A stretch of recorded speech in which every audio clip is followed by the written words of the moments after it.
Hello दोस्तों, स्वागत है आपका अपने YouTube चैनल स्पाइस स्टडी के एक बेहतरीन वीडियो के साथ। तो आज हम इस वीडियो में मोस्ट इंपोर्टेंट टॉपिक का निपटारा करने वाले हैं। देखिए मोस्ट इंपोर्टेंट क्या होने वाला, सबसे पहले ये जान लीजिए और कौन सी क्लास के लिए।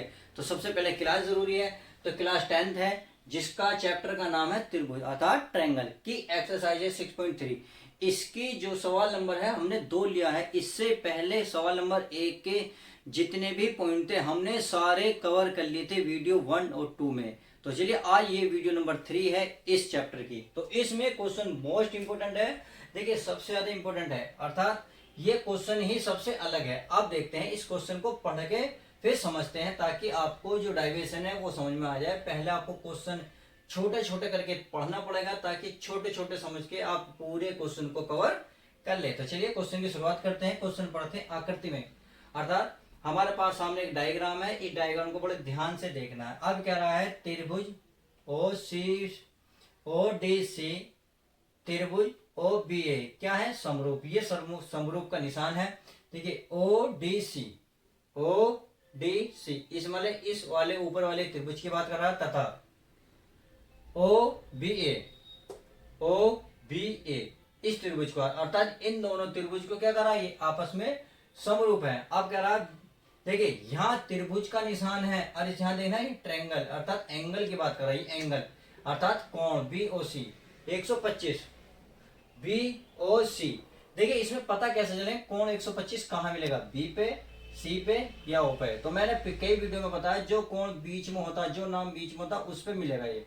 तो बीच में क्या ओ, तो ओ पे ये कितना है 125, अर्थात ये वाला कोण 125 डिग्री का है। आगे कह रहा है सी डी ओ इसका मतलब ये कहाँ है, बीच में, बीच में है डी, और डी पे मिलेगा 70, तो 70 है। अब कह रहा है डी ओ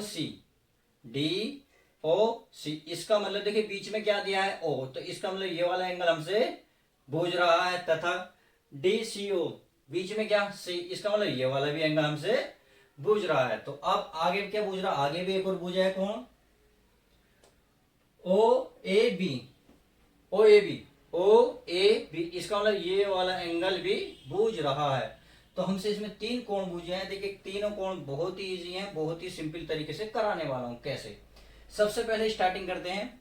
देखिए ये दोनों त्रिभुज हैं, तो आप देख रहे हैं एक तिर्यक रेखा है। तिर्यक रेखा के आपको पता है एक सरल रेखा होती है। सरल रेखा के एक और बने कोण का योग कितना होता है दोस्तों, 180। अब कोण की चाहे मैं इसके 2 करूं या 4 करूं, टोटल जोड़ के कितना बनेगा 180। अब इसमें क्या क्या है, देखिए इसने एक कोण तो दे रखा है 125, तो आपको पता है ये वाला कोण नहीं दे रखा, अर्थात आप ये देख सकते हैं कि एक सरल रेखा है उस पर कोण 180 का होता है, और इसमें से इनने एक पार्ट दे रखा इधर वाला कितना 125। अब हमें ये नहीं पता ये कितना पार्ट है, पर आपको एक बात पता है कि यदि हम 180 में से 125 माइनस कर दें तो हमें कितना मिलेगा, जो इधर का कोण मिलेगा वो शेष मिल जाएगा, क्योंकि दोनों जोड़कर 180 भी बनाते हैं। तो पहले क्या निकालेंगे हम, पहले इससे निकाल लेंगे। उससे क्या होगा, हमें त्रिभुज के 2 कोण मिलेंगे। 2 कोण मिल तो ही हमें अब ये भी पता है कि त्रिभुज के तीनों कोणों का 180 होता है। जब हम इन दोनों को जोड़ेंगे तो 180 में से माइनस करने के बाद हमें ये वाला कोण प्राप्त हो जाएगा। तो ऐसे ही हम फिर क्या करेंगे, क्योंकि ये वाला और ये वाला दोनों त्रिभुज क्या दिए, दोनों समरूप दिए हैं, तो समरूप में एक को यानी कि एकांतर बने कोण, देखिए ये वाला कोण और ये वाला कोण आपस में क्या होगा, बराबर। तो स्टार्टिंग तो हमें यहीं से करनी पड़ेगी ताकि हमें 2 कोण मिले, फिर ये भी मिलेगा, इससे हमारा ये आसानी से मिल जाएगा। तो सबसे पहले देखिए क्या है वो लिख लेते हैं, अर्थात पहले जो दिया है वो लिखते हैं। इसमें लिखेंगे दिया है, क्या क्या दिया है वो लिख लेते हैं। इसमें दिया है त्रिभुज ओ डी सी समरूप है, त्रिभुज ओ बी ए समरूप है। अब इसमें एक और ये दिया है, देखिए ये लाइन तो लगभग ऐसी उतार, तो कोण बी ओ सी 125 तथा ये क्या है कोण सी डी ओ बराबर 70। अब हमें ये तो दे दिया।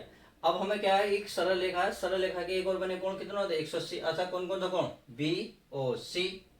भाई कोण लिखाना, देखिए ये वाला नहीं बनाना, ये निशान बना, ये कोण का होता है बी ओ सी प्लस हमने इस कोण की बात करी। अब इस कोण पे जाएंगे तो इस कोण पे कौन कौन सा कोण है, भाई ये वाला है या सी ओ डी या डी ओ सी, क्योंकि हमें तो ये वाला कोण चाहिए। तो ये इस भुजा को टच कर रहा है इस भुजा को, तो बीच में क्या ओ, तो डी ओ सी लिख सकते हो आप।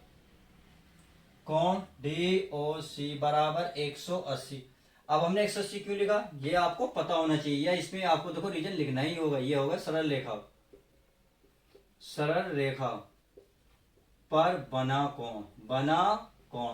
तो इतनी बात आपके समझ में आ गई। अब आगे चलते हैं। तो ये अब किसकी इसकी वैल्यू देखिए, BOC अर्थात कितना दे रखा 125। तो इसके स्थान पर कितना आएगा दोस्तों 125 प्लस हमें DOC चाहिए, DOC बराबर 180। अब 125 को आप उधर लेके जाओगे तो इधर प्लस है, प्लस की क्या होगी माइनस। देखो होगा DOC बराबर 180 माइनस 125। आप 180 में से 125 माइनस करेंगे तो ये बचेगा आपका 55। तो आपने देखा ये वाला एंगल क्या हुआ 55 डिग्री आ गया, अर्थात ये अब कितना आया दोस्तों 55 अंश आ गया। तो इतनी बात समझ में आ गई। अब मैंने क्या कहा था, यदि त्रिभुज के दो कोण मिल जाए तो त्रिभुज का तीसरा कोण बड़े आसानी से निकाला जा सकता है। क्यों, क्योंकि हमें पता जो ये हमारा एंगल ट्रायंगल है, ट्रायंगल के तीनों एंगल कितने होते हैं 180 के होते हैं। तो हम लिख सकते हैं कौन से त्रिभुज में भाई ODC में।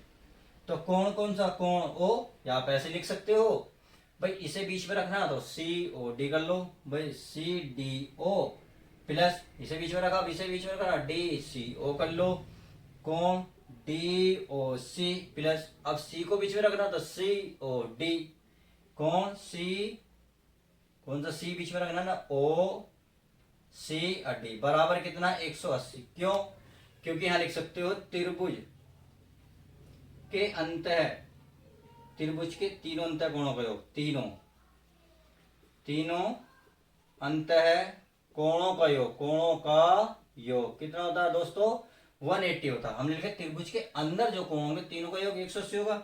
अब देखो बीच में क्या है डी पे एंगल कितना दोस्तों 70, तो 70 अंश लिखोगे प्लस बीच में क्या O का मान कितना है 55, तो कितना लिखोगे दोस्तों 55 प्लस आगे देखो यहाँ कितना C, अर्थात हमें ये वैल्यू तो चाहिए। तो कोण OCD बराबर 180। अब आप क्या करें, इन दोनों को क्या करेंगे जोड़ेंगे। तो दोस्तों बहुत आसानी से आपसे जोड़ सकते हैं। कैसे, कितना आ गया दोस्तों 70 125 हो गया 125 अंश बराबर कोण OCD बराबर 180।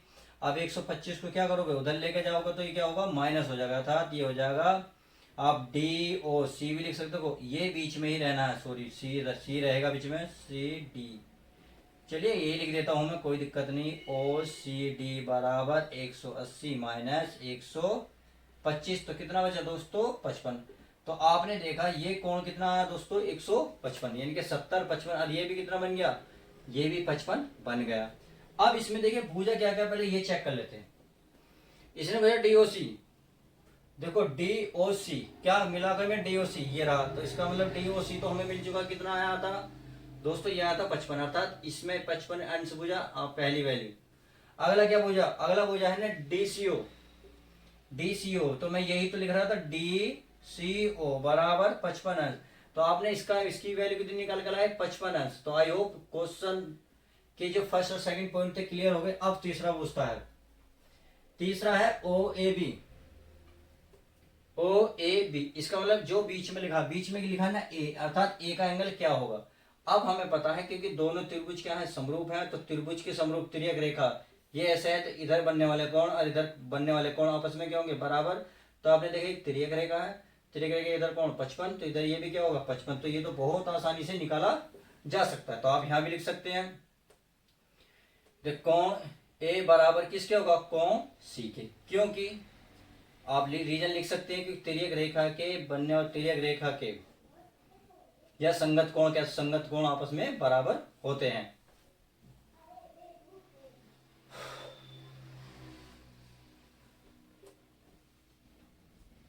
देखें अब आपको पता है ये दोनों त्रिभुज क्या है समरूप, समरूप के कारण कोण A क्या होंगे आपस में बराबर, अर्थात कोण A बराबर कोण C, और बराबर कितना होगा 55 अंश। अब कोण C चाहो तो आप इसे पूरा OAB लिख सकते हो, क्योंकि A कहाँ है ये रहा, तो OAB कोण OAB बराबर कितना 55। अब हमने देखो ये क्यों लिखा, ये जरूर लिखें क्योंकि हमें पता है ये वाले त्रिभुज कौन कौन से समरूप हैं। जो इसने लिखा OD और DC, यानी कि त्रिभुज ODC समरूप हैं। देखिए लिख रहा त्रिभुज कौन सा, ओ बी ए। तो आई होप आप समझ में आ गया हमने दोनों कोण बराबर क्यों रखे, और यही इसने पूछा है। तीनों का वैल्यू कितनी है, 155। तो आई होप क्वेश्चन की क्लैरिटी क्लियर हो गई होगी कि क्वेश्चन बहुत इजी था, केवल इसको समझाने में ही थोड़ा वक्त लगा, परंतु ऐसा कुछ नहीं है जो आपको टफ लगे। तो चलिए आज की वीडियो में बस इतना ही। उम्मीद करते हैं वीडियो पसंद आएगी और हेल्पफुल भी